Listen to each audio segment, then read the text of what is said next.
everybody, my name is Adam Kidd and I am the FX Kid, and what I want to do today is try a little trick. We're going to make a node, and I know that may not seem too fancy. In fact, this node itself is not too fancy, but it's so effective. It's going to be something you're going to want to stick in your personal node library for forever, because until they make it part of Blender, you're going to want to know how to make this one. And the good news is it's pretty easy to make.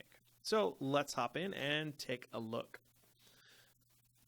So what I'm looking at right now is a scene setup for compositing, and we'll go back to our default view, and all I've done is I've taken my own logo and laid it out and put the camera overhead. And if you don't know how to do that, it's just 7 to go overhead, 5 to go orthographic, and then Control-Alt-0. And that's all there is to that. And then you can hit G to grab, and then on your Z-axis to zoom in and out, whatever's comfortable for you. I like it right about there. So for my material, what I want to do is I make sure on my material settings here, right there, that everything is set to shadeless, and I picked out a color that worked best for me. So for me, I like to use yellow, and I kind of have a particular yellow that I like to use. Let's bring that down a little bit. I call it, sitcom yellow, and it's somewhere between yellow and orange, and it works out very well. The other thing I also want to do is under my render layers setting, which is this tab right here, I want to make sure that my sky is turned off. So I'm not going to be rendering this gray environment that we have around us. So let's go ahead and do a quick render. And there we go. It looks good, kind of plain, but that's fine because we need to beef this up a little bit. So if you watch certain sitcoms from the 1980s and the 90s, you're going to see a lot of them on reruns. I'm going to try to find a good example here. Let's see. Here's a good one. So when you go to, you watch these shows, and they're generally your typical family ABC sitcoms. Family Matters is a good example, Full House. You're going to see that they generally go for either white or yellow. There might be some deviation to that, but that's because those were easy to film. All right. So what happened was they were filming a title, and then they were laying that title over top of either video or film. So they had to make sure that the two blended properly together. So if you look at this example here on different strokes, you can actually see that you have white text on basically white buildings. If this outline wasn't in place there, you wouldn't be able to know what the show is. I remember seeing once on an episode of Three's Company. It was like the first episode. They didn't put a background, or they didn't put a drop shadow on there, and you could barely tell what the show was, and it was very hard to watch. So over time, that evolved a little bit. People went for more brighter, vivid colors. ABC tended to go for your Full House sitcom yellow. Family Matters followed suit as well. And the drop shadow sort of became very common. And now another thing they also included was an outline. So if you take a look at Full House and Family Matters here, it's very clear that there's something contrasting between the background and the text you're supposed to read. So how do we make that? Well, there's a lot of different options. I mean, inside of the Blender here, we could put a layer behind us and cast a shadow. But then that takes a setup. It takes a little while to do. I'd prefer something easier. So let's go easier. I'm going to go to my compositing window, and if you haven't already, you can choose Use Nodes, Backdrop, or Auto Render, and you can go ahead and use whatever graphic or text you want. It'll work the same way. So what we want to do is add, let's see, color alpha over. And what we're actually going to do is we're going to make sure that the object is on top of itself. All right, so right now it looks like nothing. So the next thing we're going to do is go ahead and add a transform node, and that you can find that under distort. All right. And the other thing we want to do is we want to be able to change the color of that layer that we have up there. So let's go ahead and add color, and some people have their preferred method of changing color. Some people will use an RGB. I like to use an HSV. So let's go with hue, saturation, value. And the trick, if you want something to be all black, is to turn your value down. All right. Now what we need to do is we need to take this transform node and have it offset things a little bit. So as we pull that out, oh, a little too far. You'll see it's already defining. Now, a good drop shadow is usually going to be offset to one direction, but it also goes in the contrasting direction. So x-axis, y-axis, there's got to be a little playfulness there. And depending on where you want the focus to be. Let's say this is a title for a TV show, and we're going to make it down. Okay? And there you go. I might bring that in just a little bit. Okay, that looks great. If I was to go ahead and render this out, actually I don't have to because it's auto rendering for me. You can see it looks really nice. And if we want to, we could already put this into a project. It's that simple. But let's go one step further. Now, some shows like to add a little bit of blurriness to that, and that helps make it seem a little bit more like it is a shadow, like it belongs on part of the set. So let's go ahead and add filter blur.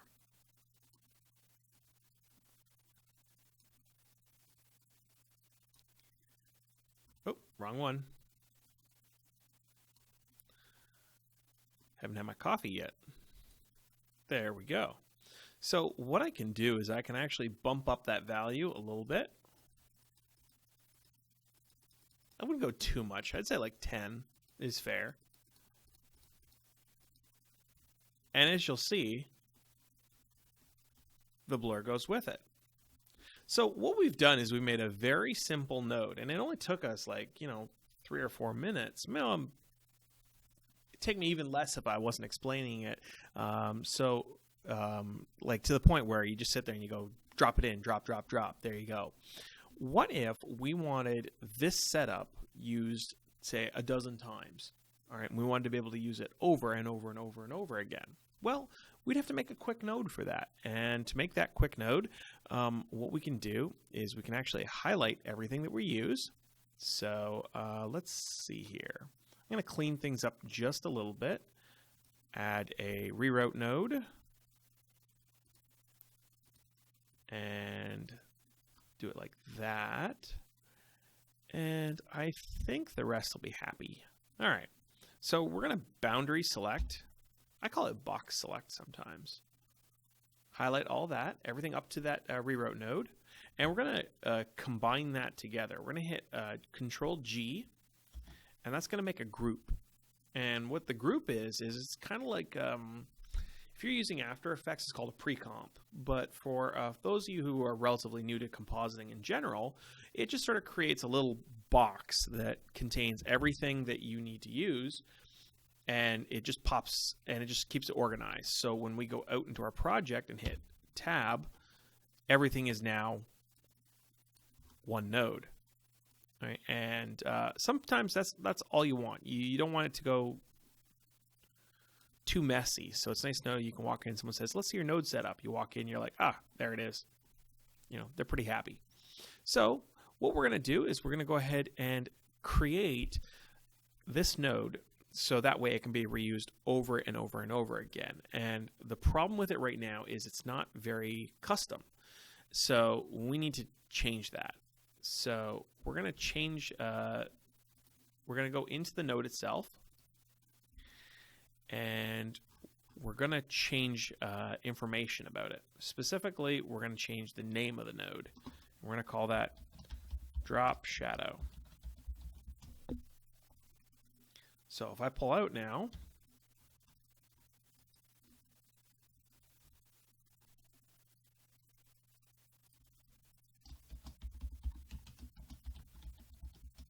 There we go. Sorry about that. Properties, there you go. Name it drop shadow. So inside, if we click on that little button there, we can see that there's certain things we may want to tweak about the drop shadow. So there's certain things we probably wouldn't do. We probably wouldn't mess around with the scale or the angle. So like that's the rotation. Otherwise, that would start looking a little goofy. I suppose you could, but not necessary. Our most important things would be adjusting the left and right and the up and down, so the X and the Y. So let's go ahead and take this little node here, and we're only going to plug it into the group input. And what that's going to do is it's going to create a little shortcut on the outside of the node, so that way we don't have to constantly jump into the node to make fixes.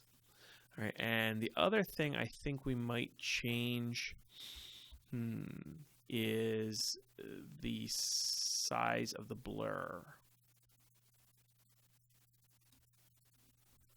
All right. And let's try this. Yeah, no, that's not going to be necessary. All right. So now, if we tab to go out, you'll see we have some already created features. So let's bring that down. That gets rid of the blurriness between 1 and 0. And if we want to adjust the left and right, there we go. Now, if you want to go all gung-ho on your blurriness, you can actually bump this up to, let's say 50. This is going to be a lot. And then 50. All right. And by that point in time, you're practically spreading things out so much it's not worth noting, but you can adjust your scale, and there you go. So then all you have to do is save this as something else. So save the file. File, save as. And I've saved this a couple of times, so I do apologize. Let's call it drop shadow node, and I'm going to press the plus sign to make it node 1. So there we go. That's all there is to it. So let's say I'm in a new position where I am working on the logo, and this time around I got to add a reroute.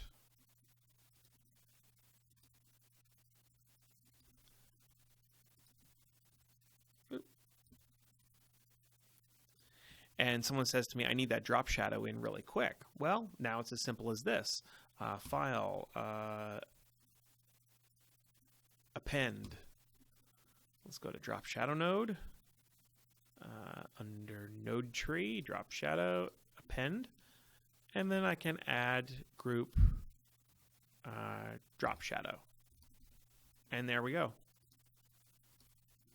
Our drop shadow is already done. So you can actually save these files. You can keep them, I usually keep them in a little folder, and they're just sort of like my handy tricks.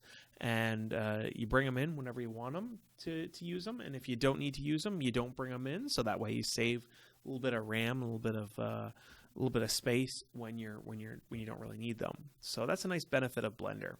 That's about it for this video. In the next video, what we're going to do is we are going to make things unnecessarily complicated. We're going to take advantage of some of the similar techniques that we use to make the drop shadow, and we're going to exploit them to make something truly, truly incredible. So anyway, my name is Adam Kidd. I am the FX Kid, and I want to thank you very much for your time. If you liked what you saw here, please feel free to leave a good comment. Please leave a thumbs up. If you haven't subscribed yet already, please subscribe. We have more videos coming out, and we have more training coming out in a couple of other different programs. So that's it. Have a great day.